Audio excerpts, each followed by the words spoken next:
Hi guys, ito yung aking binibiling lupa. Ayan, nagkakaroon ng mga himay-himay na styro. Hindi ko alam kung ano nangyayari dito. Ito yung mga tanim-tanim ko. Ayan. Ayan, pilit ako nagtatanim para kahit pa paano may maganda-gandang nakikita rito. At ito naman, ayan, tinatanim ko dyan. Napapakinabangan ko yan. Wow, biglang namulaklak ang aking kangkong. Kakatanim ko lang nito ay namulaklak na. Ang cute naman. Nakakatuwa. Ayan, kangkong yan namumulaklak ng puting-puti ay nakakatuwa naman. Ang cute. Sige, mamulaklak ka na lang dyan. Hindi kita gugulayin. Bulaklak na lang. At ito nalulungkot ako kasi ito binibili ko pa yung lupa na yan guys. Ayan.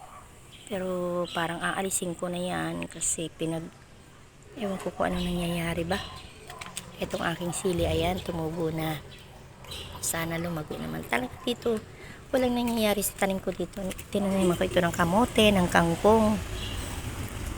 Pero, ewan, bakit ganyan? Tapos, nagtataka ako dito, oh. Lumalabas yung lupa sa ilalim. Parang kinukot-kot. Tapos nung nakaraan, may butas dito. Tinakpan ko, butas na. Ang ganda-ganda ng pagkakabutas.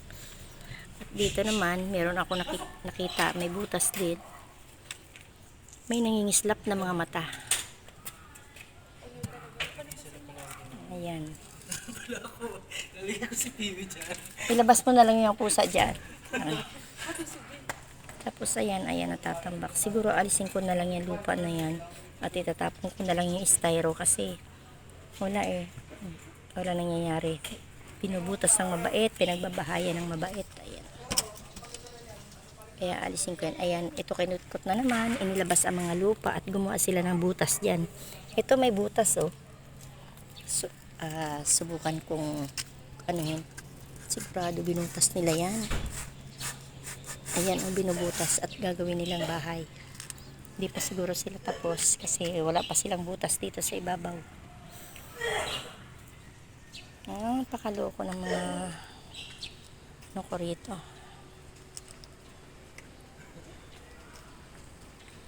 Yan.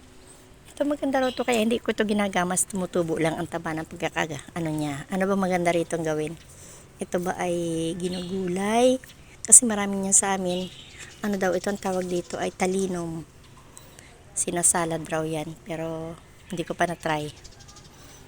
Ayan, maganda rin naman yung aking halaman dito. Kahit yan ay ito ang aking aloe vera. Ayan, lumalago na. Kaya lang hindi mataba kasi parang ayaw niya ng sobrang nadidilig at naaarawan.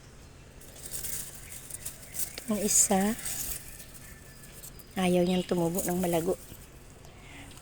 Ito ang aking tanlad. Ayan. Ayan. Tanim-tanim. Ito hindi akin. Inaalagaan ko lang. Ito lang nga sa akin dito yung aloe vera. Ayan. At ayan guys, may tanim ako sa taas. Napapakinabangan ko na dahil yung petsa dyan, pag lumalago ay ginugulay ko. Ayan, yung aking sili, ayan, malaki na. Sana ay mamunga naman yan at lumago. Ayan, medyo lumalaki na yung petsay ko. Ayan, malapit-lapit na yan. Pag lumalapad na, kinukuha ko na kasi inuunahan ako ng insekto. Ayan guys, ang aking halaman.